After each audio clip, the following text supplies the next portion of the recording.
The most unsettling truth in modern cosmology is this: the universe is not simply expanding. It is erasing its own history faster than we can hope to preserve it. Every second distant galaxies slip past a boundary. No signal will ever return from turning the night sky into a dwindling archive of a cosmos that is vanishing in plain sight. We are not charting an endless frontier, we are holding on to the final fragile edge of a cosmic map that is dissolving as we watch. Even light, our fastest messenger, is losing its race against the accelerating fabric of space. And if the universe is deleting its past before our eyes, then we must confront a deeper question: how much of it will remain before the sky forgets itself entirely? For decades, we believed that our vision was limited only by the quality of our eyes. In 1995, we pointed the Hubble Space Telescope at a patch of darkness in the Ursa Major constellation, a speck of sky no larger than a grain of sand held at arm's length. We left the shutter open for days, letting the faintest photons soak into the sensor. When the image returned, it changed astronomy forever. That empty void was not empty at all. It was burning with thousands of galaxies, spirals of fire, and ancient ellipses, each containing billions of stars. We repeated this deep dive again and again, peering further back in time, eventually estimating that the observable universe holds at least 2 trillion galaxies. This discovery created a powerful illusion: the belief that the cosmos is an open book, and that with larger mirrors and longer exposures, we will eventually read every page. We assumed the horizon of knowledge was waiting for us to catch up. But this comfort is a lie. While our telescopes are reaching deeper, the universe itself is pulling away. The cosmos is not static, it is stretching, and this expansion is accelerating. We are like visitors in a magnificent art gallery where the walls are moving away from us. At first, the paintings are clear, but as we stand there, the gallery expands, pushing the art into the distance. Eventually, the paintings will move so fast that the light reflecting off them can no longer bridge the gap to our eyes. They will simply vanish. This is the great paradox of modern cosmology.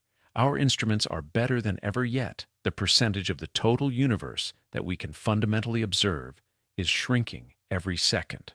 We are not conquering the dark, we are losing the race against it.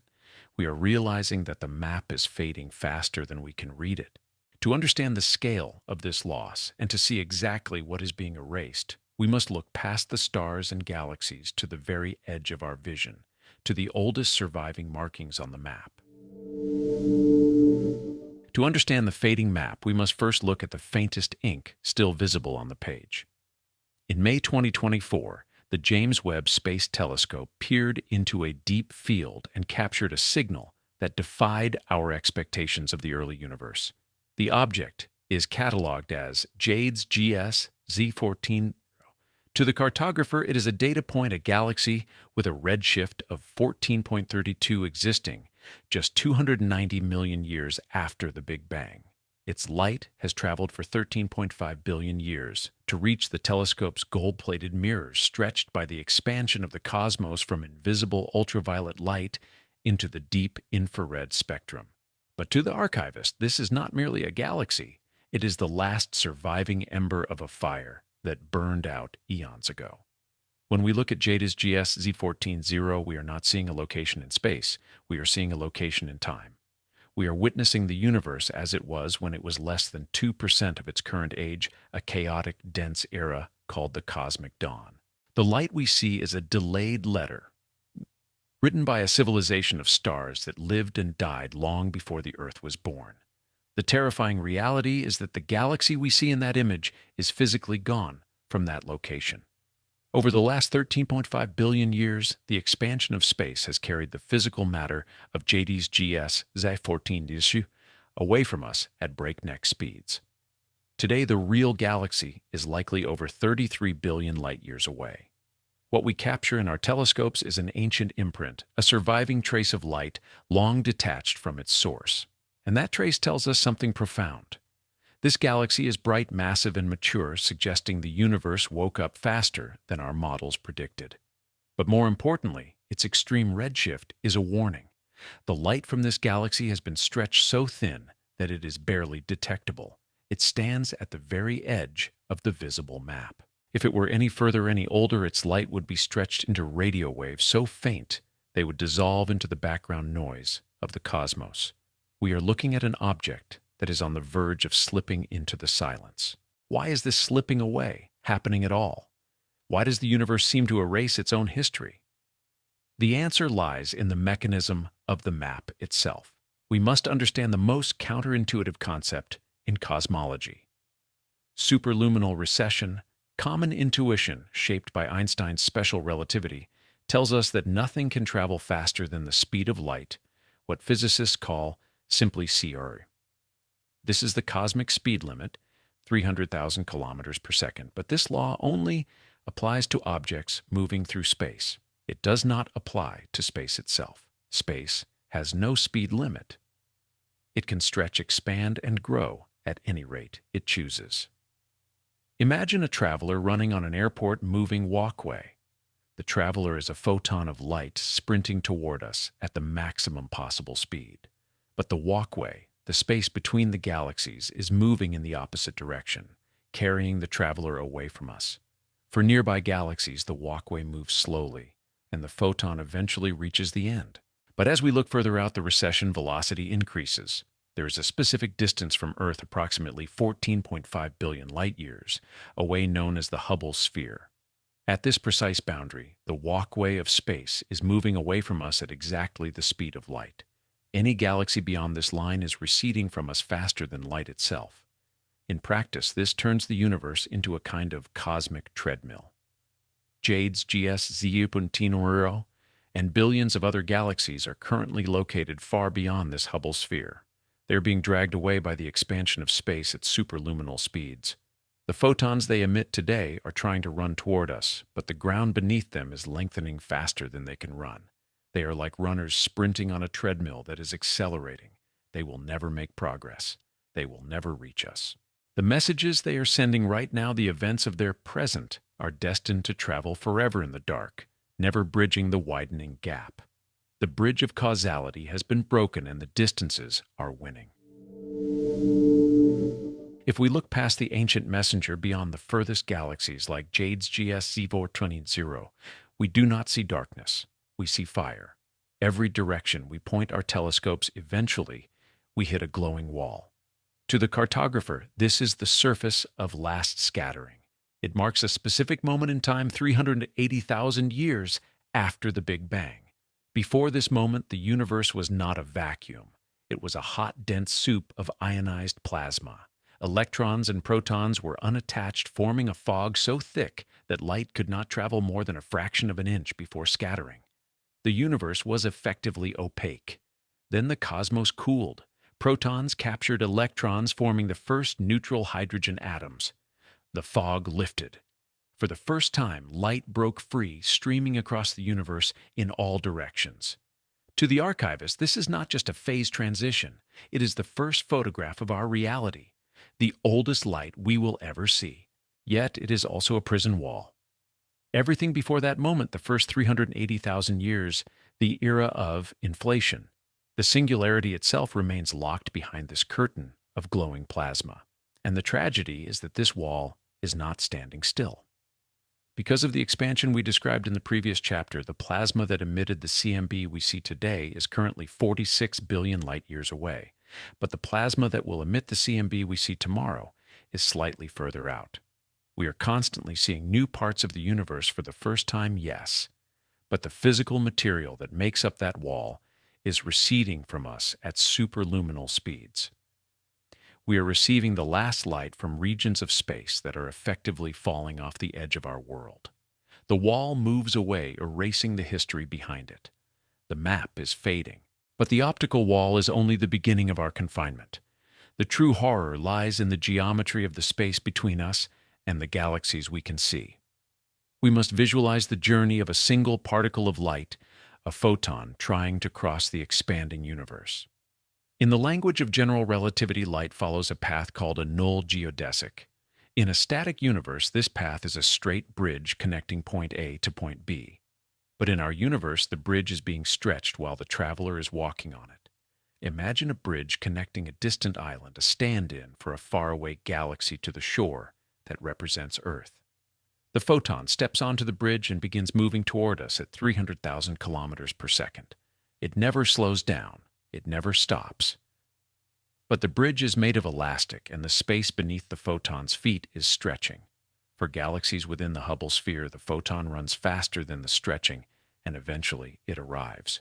But for galaxies outside that sphere, the stretching is faster than the running. The photon is moving toward us locally, but the space it occupies is being dragged backward away from us globally. It is a race between the speed of light and the speed of expansion. And the terrifying truth is that for a vast portion of the universe, the expansion has already won. There is a specific mathematical boundary called the cosmic event horizon. It is the point of no return. Any photon emitted today from a galaxy beyond this horizon will never reach us. It will run forever, traversing billions of light years of space, but the distance to Earth will always increase, never decrease. The bridge of causality has snapped. The archivist notes the profound melancholy of this geometry. The galaxies we see in the sky tonight, those majestic spirals and ancient clusters, are mostly fading signals from a universe that no longer looks the same. We see their past because their old light has finally reached us, but their present is lost. If a civilization in one of those distant galaxies turned on a powerful beacon right now to say, "Hello," that signal would never reach Earth. They are visible to us, yet we are causally disconnected from them. We are looking at a universe that has already left us behind. When the bridge breaks, what happens to the reality on the other side? This brings us to the final mechanism of our isolation, the horizon of silence. In physics, there is a concept known as the Bekenstein bound, which suggests that a finite region of space can only contain a finite amount of information. When a galaxy crosses the cosmic event horizon, it does not explode. It does not hit a wall. Locally, for the stars in that galaxy, nothing changes. But for us, the information describing that galaxy begins to dissolve. As the galaxy approaches the horizon from our perspective, its light becomes dimmer and redder, stretched by the infinite expansion. Its time appears to slow down, freezing its image on the edge of the sky, much like an object falling into a black hole freezes at the event horizon. Eventually, the last photon it ever emitted that could reach us will arrive, and then silence. The visual signature of this is not a violent tear, but a slow quiet, fading, like a map drawn in ink on wet paper. As the water spreads, the lines dissolve and the names of the cities blur into background noise. This is the information horizon. It is the shredder of the archivist, but it works without blades. It works by stretching the wavelengths of information until they are too long to be read, too faint to be heard. The galaxy has technically exited our observable reality. Its gravity can no longer affect us. Its light can no longer reach us. Its future is no longer part of our future. Every second, the expansion of the universe pushes thousands of stars across this horizon. They are exiting our story. We are losing them. The map is not just static. It is actively shedding its outer layers, dissolving into the void. And as the horizon draws closer, the stage is set for the ultimate tragedy of the far future, a time when the map is not just fading, but blank, and when the distances win, the sky itself begins to empty. By the time the distances have truly won, the sky will already be almost empty. To understand the final tragedy of the map, we must travel forward. Not a few centuries, but deep into the geologic time of the cosmos, 100 billion years from now. The cartographer describes this era as the aftermath of the Great Merger. The Milky Way and Andromeda, currently spiraling toward each other, will have collided and fused long ago. The chaotic spirals of our youth will settle into a vast glowing sphere of old red stars, a supergalaxy known as Milkomeda. The night sky of a planet in this era would still be beautiful, blazing with the light of trillions of local stars. But if an observer were to look past those stars into the deep black between them, they would find nothing. In our time, when we point the Hubble or James Webb telescopes into the gaps between stars, we see thousands of distant galaxies. We see a crowded, vibrant web of structure. But in this far future, the expansion of the universe will have done its work. Every galaxy outside of our gravitationally bound local group will have been swept across the cosmic event horizon. They will have redshifted into total invisibility, their photons stretched into waves so long they are physically undetectable. The archivist paints the scene of the lonely astronomer. Imagine a sentient being standing on a planet orbiting a red dwarf in Milkomeda. They are likely part of a civilization that has survived for eons, possessing technology that would appear like magic to us. They build a telescope the size of a planet. They point it into the void, searching for neighbors, for context for an origin story. They wait. The shutter stays open for years, and the image comes back black. There are no other galaxies. There is no cosmic microwave background. That first photograph will have faded into a wavelength larger than the horizon itself. There is no evidence of the Big Bang. There is no evidence of expansion. To this future observer, the universe consists of one single island, Milkomeda, floating in an eternal static and infinite void. We often fear that we are insignificant because the universe is so large. But this future observer will face a different kind of existential horror, the horror of absolute solitude. They will look at the map of reality, and it will end at the borders of their own galaxy. They will be trapped on a silent island with no way of knowing that an ocean ever existed. This leads us to the most profound irony in the history of science, the static illusion. We tend to believe that knowledge is cumulative, that as time passes, we gather more data and our understanding of reality becomes more accurate. But cosmology breaks this rule. We are living in a unique window of time where the universe is transparent enough to reveal its history, yet dynamic enough to show its evolution. We see galaxies moving away, their light stretched into redder wavelengths, a phenomenon we call redshift, so we know the universe is expanding. And we detect the faint leftover heat filling the sky, the radiation known as the cosmic microwave background, so we know the universe began in a hot Big Bang. But the future civilization of Milkomeda will have none of this data. Picture the future cartographer standing before a vast blackboard to draw the model of the universe. They have better math than Einstein, better sensors than Webb. They measure the stars in Milkomeda and see that they are gravitationally bound, not expanding. They look outward and see emptiness. Based on all the available empirical evidence, the most rigorous peer-reviewed high-precision data, they will derive a logical conclusion. The universe is static. It has always been here. It will always be here. It consists of one galaxy in an infinite void. They will be wrong. They will construct a model of physics that is elegant, self-consistent, and completely false. They will never know about the Big Bang. They will never know about the billions of other galaxies that once filled the sky. They will never know that space is expanding.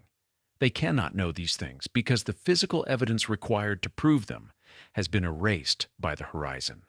The archivist calls this the amputated memory. It is a form of cosmic dementia. The universe is actively forgetting its own childhood. The tracks of its evolution are being swept away by the wind of dark energy. Consider the tragedy of this future genius. They could be the greatest mind their civilization ever produced. They could dedicate their entire life to understanding the nature of reality. And they will fail not because they aren't smart enough, but because they were born too late. The map has faded too much. The ink has dissolved. This realization forces us to confront a chilling possibility about our own science. If the future observers can be totally wrong about the universe because information has disappeared, what have we already missed? What features of the infant universe burned out and vanished before the Earth was even formed? Are we also staring at a blackboard with missing variables, confident in our theories, unaware that the key to the puzzle crossed the horizon billions of years ago? We cannot know what we have lost, but we can know what we still have. We look up at a sky that is still full of clues, still rich with light from the deep past. We are not the smartest observers the universe will ever produce, nor the longest lived. But we are the most privileged. Once the sky forgets its past, only our generation will remember. This terrifying trajectory leads us to a final unexpected realization. We often feel insignificant in the cosmos. We are small creatures on a dust mote living short lives in a universe of eternal giants. We lament that we were born too early to travel the stars, too primitive to walk the galactic bridges that future civilizations might build. But in the grand chronology of the universe, we are the giants. We live in the golden window of cosmology. We exist at the precise moment when the universe is transparent enough to show its origins, yet vibrant enough to display its scale.